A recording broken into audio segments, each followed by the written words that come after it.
No, no, I get up. No, no, no, no, I get up. No, no, can't deny it. No, no, I get up. Hallo und herzlich willkommen zu einer neuen Folge von Flintensport. Heute geht es um die Basics, der richtige Stand am Schießstand. Welche ist meine Ausgangsposition? Wie habe ich mich mit den Füßen und Oberkörper zu positionieren, dass ich die bestmögliche Chance habe, die Scheibe zu treffen?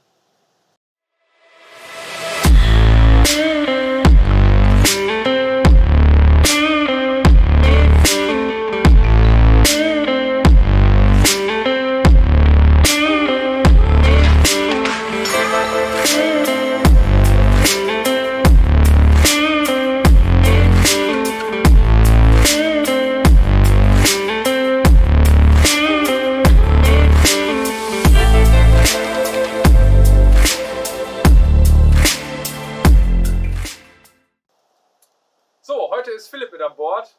Ein großer Applaus für Philipp. Philipp, komm mal her. Ja, Philipp, Dankeschön. Er ist heute hier, um für euch das Ganze so ein bisschen mit zu veranschaulichen.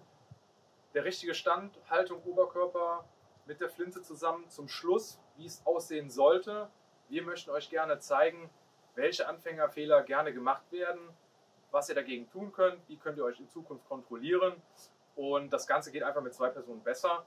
Und das wollen wir euch heute so ein bisschen vermitteln. Also Philipp geht jetzt mal in seine Ausgangsposition und zeigt uns mal, wie er angefangen hat, wie er auf den Schießstand gekommen ist und das erste Mal schießen durfte mit Beaufsichtigung und wie so seine ersten Grundzüge waren, wie er sich auf dem Stand positioniert hat. Philipp?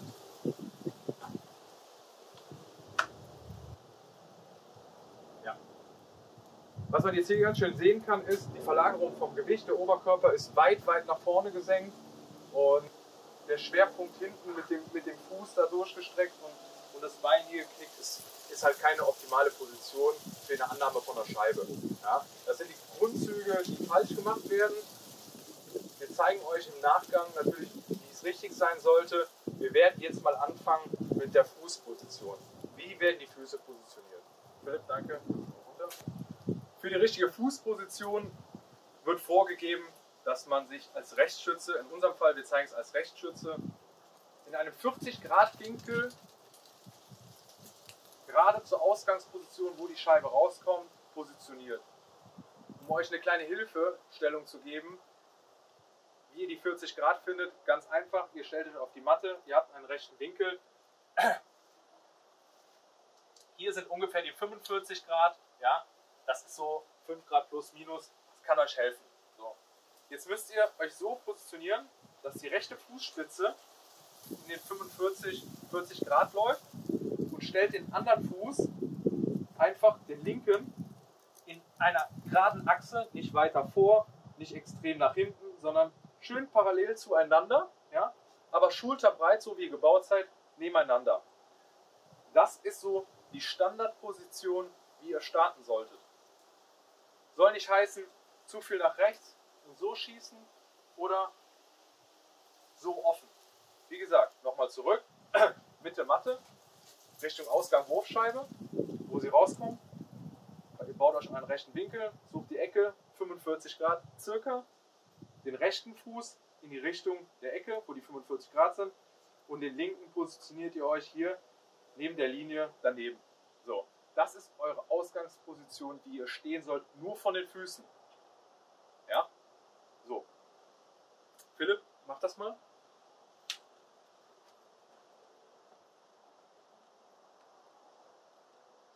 Genau. Wie fühlt sich das für dich an, Philipp? Ist das ungewohnt, im Gegensatz so, wie du vorher geschossen hast? Das ist auf jeden Fall angenehmer als vorher. Angenehmer. Okay. Es kann immer unterschiedlich sein. Es muss nicht immer angenehmer sein gleichzeitig für den Schützen. Es kann auch einfach sein, dass er so lange schon schießt und das einfach als, ich sag mal, eine unangenehme Situation oder Position der Füße empfindet. Das ist auch völlig normal, weil er ist es einfach noch nicht gewohnt. So. Es kommt über die Routine und je öfter man es zelebriert, macht, desto leichter wird es einem fallen und es kommt dann dieses angenehme Gefühl zurück. So. Philipp, du hast eben wunderschön dieses Bein so durchgeknickt, extrem, ja, und dich mit deinem Oberkörper nach vorne gelehnt. Ne? Du sollst ganz normal stehen, Genau, so wie du jetzt stehst. Und dein Körpergewicht 2/3 auf deinen linken Fuß setzen. Als Hilfe, wie du das am besten machen kannst oder für dich rausfindest, wie viel sind jetzt 2/3 meines Körpersgewichts? Ungefähr. Ja? Also wie viel Druck gibst du hier vorne auf den Vorderfuß? Machst du es ganz einfach so, dass du dich hinstellst und versuchst die Ferse vom rechten Fuß anzuheben, sodass sich dein Gewicht nach vorne verlagert, auf den linken. Probier das mal.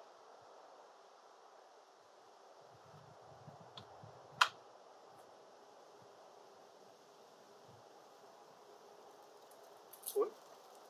Ungewohnt, bequem? Was beides? Beides? Ja, also was man schön sieht von der Achse, er steht auf jeden Fall bis hierhin, das bewerten wir jetzt nicht. Das hier ist so eine schöne Achsposition, wie es eigentlich sein sollte. Das kann man nachher immer verfeinern und ausbauen und sagen, ich möchte aber den linken Fuß noch ein bisschen gedreht haben. Das ist alles in Ordnung, das kann auch jeder für sich so machen, aber das ist der Grundzug oder von der Basic her, wie man startet. So, genau, das wird schwer. Wir haben Philipp jetzt in eine Grundposition gebracht, die ist schon ganz okay, die ist schon passabel. Philipp steht jetzt in 40 bis 45 Grad mit seinem Oberkörper gedreht zu der Wurfscheibe, die vorne rauskommen wird. Somit hat er eine optimale Position in alle Richtungen rechts und auch nach links, sich zentral zu bewegen. Es ist für ihn links nicht länger wie rechts, sondern alles ist gleich. Das war das Ziel, dass wir so eine Nullposition finden, dass die Rotation, die näher aus dem Oberkörper kommt, um die Scheibe, ich sag das mal, zu fangen, dass Philipp die gleichen Chancen hat, links wie rechts heranzukommen. Ja? Wenn er sich jetzt zu mehr nach rechts stellt, könnte es sein, dass er von der Drehung nach links sich schwer tut und die Scheibe nicht erreichen kann, weil er sich selber blockiert mit seinem Oberkörper. So. Jetzt werden wir noch kurz erläutern, anhand, wenn Philipp im Anschlag ist, wie weit soll er sich nach vorne beugen mit seinem Oberkörper? Das ist auch immer so eine Frage, die gestellt wird. Wir haben einen ganz einfachen Anhaltspunkt für euch. Wir sagen, der Kopf muss auf Höhe des Vorderfußes sein, vorne an der Spitze. Philipp, willst du das mal gerade machen?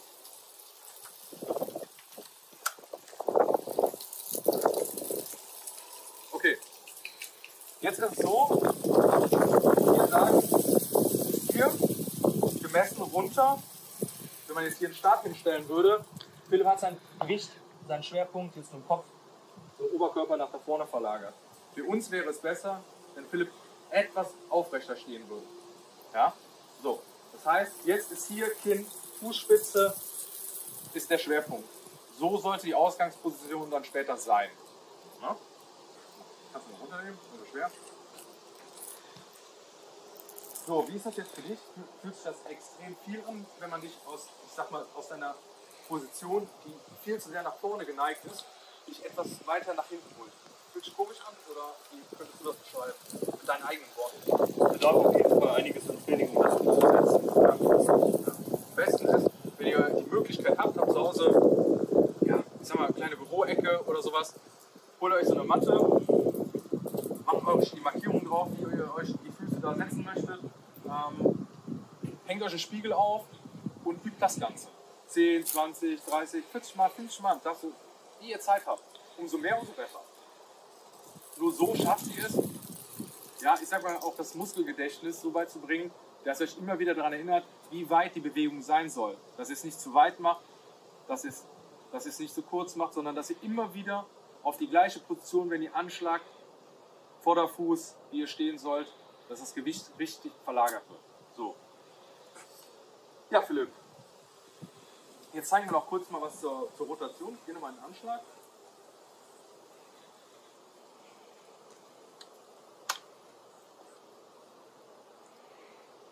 Genau. Was wir eingangs gesagt haben, Philipp steht jetzt gerade, wo die Wurfscheibe rauskommen sollte, wenn er sie dann abruft. Und er hat jetzt die Möglichkeit, er kommt nach links. Und die Bewegung soll nur aus dem Rumpf kommen. Er soll nicht die Flinte mit den Armen drücken, sondern es soll aus der Schulter, aus dem Rumpf kommen. Ihr könnt sehen, Philipp bewegt sich mit dem Oberkörper zum Ziel. Und er versucht nicht mit den Armen zu drücken und das Gewehr quasi zu verdrehen, ja, brutal gesagt, er würde jetzt quasi das Gewehr verdrehen, um die Linksschraube zu kriegen, genauso andersrum, nach rechts drehen und verkantet das Gewehr. Das ist nicht Ziel der Übung, die Bewegung soll rein aus dem Oberkörper kommen, der Rumpf soll starr stehen und hier oben wird sich rausgedreht, aus der Rotation zur Scheibe. Das ist wichtig.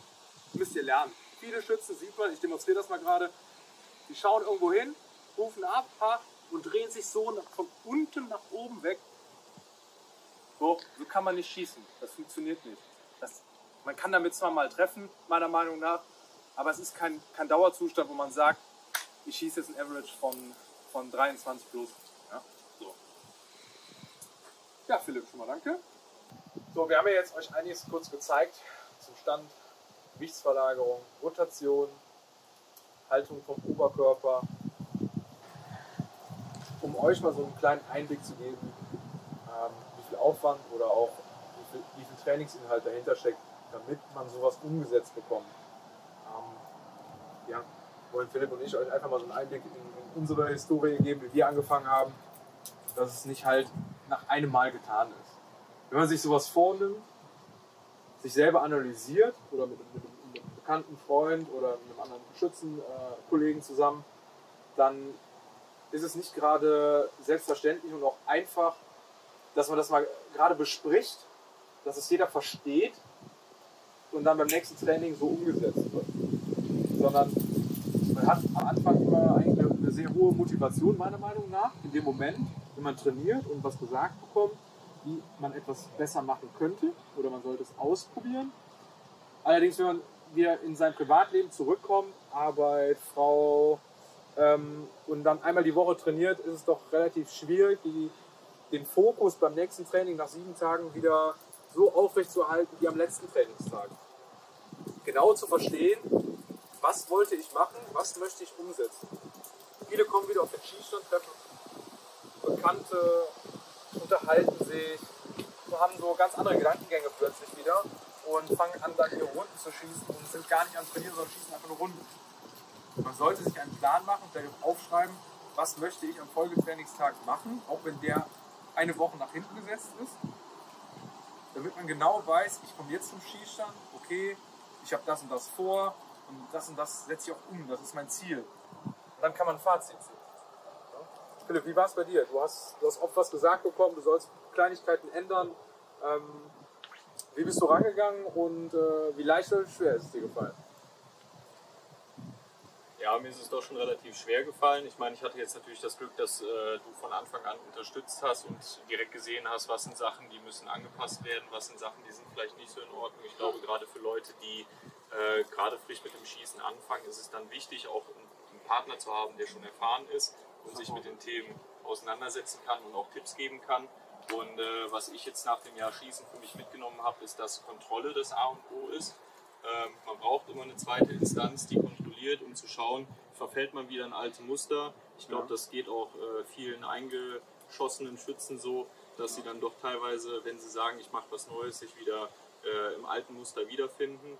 Und was du gerade auch schon gesagt hast, es ist natürlich ganz wichtig, wenn ich jetzt sage, okay, ich fange an, ich möchte jetzt meinen Stand trainieren, ich möchte den ändern, dann muss ich auch hingehen, muss mir das vornehmen, gehe da hoch, schieße meine Runde und sage, ich konzentriere mich jetzt darauf. Und die Erfahrung, die ich halt gemacht habe, ist, wenn du oder andere mir einen Tipp gegeben haben, die Ergebnisse, die sind dann halt leider nicht so konstant oder nicht so von der Erwartung her, wie man sich die eigentlich erhofft. Okay, also sagst du auch, dein Fokus liegt dann beim besagten Trainingstag darauf, in dem Fall vielleicht mal Fußposition auszupicken.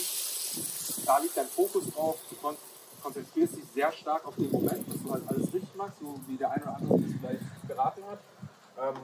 Was das Resultat dann nach der Runde betrifft, ist es meistens so, dass es eher etwas abfällt, weil du halt mit dem Fokus bei den Füßen bist, nicht vorne an dem Bunker, wo die Scheibe rauskommt. Nachher ist es wichtig, wenn du es so oft trainiert hast, dass es dir einfach leicht wird, dass es selbstverständlich ist, sich so zu positionieren.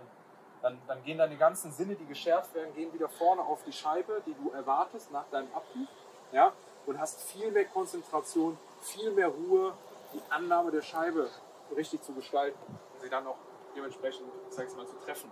Ja? So. Bei mir war es so, ich würde mal sagen, so für den richtigen Stand, wenn man jetzt Anfänger ist, würde ich mal sagen, 2 bis 3 Monate, bis du was wirklich, wenn man einmal pro Woche nur schießen geht, bis das gesetzt ist, bis das so eine Leichtigkeit ist. Das ist normal, dass ich mich so hinstelle in dem Winkel. Die Füße, Abstand zueinander, dass du dich wohlfühlst. Kannst du das unterschreiben oder sagst du, nee, vielleicht geht es bei mir schneller oder doch länger oder ist das auch so 2 bis 3 Monate? Was würdest du den Leuten so raten? Wie lange sowas dauert, wie lange man daran arbeiten muss und den Glauben nicht verlieren darf und immer wieder dasselbe üben, immer wieder, dass man zum Erfolg kommt? Ich glaube, das ist die Frage, wie wohl man sich mit einer Änderung fühlt. Je unwohler in Anführungszeichen man sich damit fühlt, umso länger dauert es auch, das zu verinnerlichen. Und man muss da aber dranbleiben und man muss auch wieder für sich immer bewerten, wird es jetzt besser, kann ich mich daran gewöhnen, bringt mir das jetzt wirklich was? Das ist auch wieder was man selber vielleicht nur schwer bewerten kann. Deswegen auch da wieder der Tipp, holt euch jemanden dazu, der euch unterstützt, der euch ein ehrliches Feedback gibt und auf jeden Fall dranbleiben. Der Sport lehrt einen Demut wieder und wieder. Man denkt, man hat den Schlüssel gefunden und die nächste Woche geht man da hoch und schießt dann einen Score, der für einen gefühlt unterirdisch ist oder man hat keinen Bezug.